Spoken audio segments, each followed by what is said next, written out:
Αναπηγία, ανάπτυξη, δουλειά και όχι ανεργία.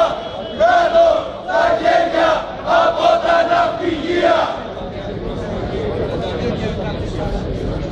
Ακουμένισε τα λόγια μας αυτά. Τα ναυπηγεία πρέπει να μείνουν ανοιχτά. Ακουμένισε τα λόγια μας αυτά. Τα ναυπηγεία πρέπει να μείνουν ανοιχτά.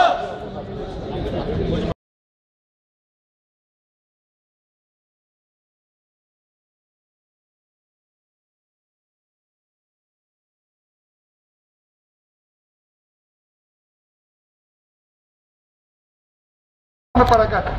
Τίποτα δεν μας είπε. Θέλω λοιπόν εμείς να ξέρετε, θα συνεχίσουμε τον αγώνα μας. Τους το είπαμε. Τους είπαμε ότι έχουν πολλές ευθύνες. Όμως, υποχρεωμένος να πω η προσωπία που μας δέχτηκε ήταν όντως ο γραμματέας του κόμματος, ο Πάρης ο Ποπολούμπης, όπως το είχαμε ζητήσει, ήταν ο γραμματέας του συνδικαλιστικού και ήταν και ο Σαλαγιάννης από την πολιτική επιτροπή.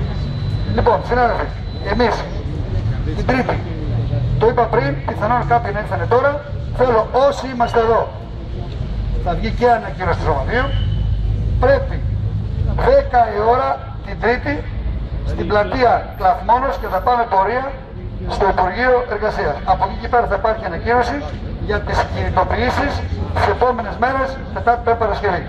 Ήδη όπως είπαμε και την προηγούμενη εβδομάδα ετοιμάζουμε φυλάδιο το οποίο θα είναι ενημερωτικό και θα προγραμματίσουμε πότε θα το μοιράσουμε στα διόδια και να δούμε και πού αλλού θα εκτιμήσει το Διοικητικό Συμβούλιο τις επόμενες μέρες. Λοιπόν, όπως ήρθαμε χθες και φύγαμε ήσυχα, έτσι θα φύγουμε και σήμερα. Τους δείξαμε λοιπόν εμείς ότι ούτε τραμπούκι είμαστε, ούτε κάφροι είμαστε, απλώς είμαστε πεινασμένοι και εξαθλιωμένοι, όχι από την πείνα και από τα ψέματα που μας έχουν πει τα δύο μεγάλα κόμματα.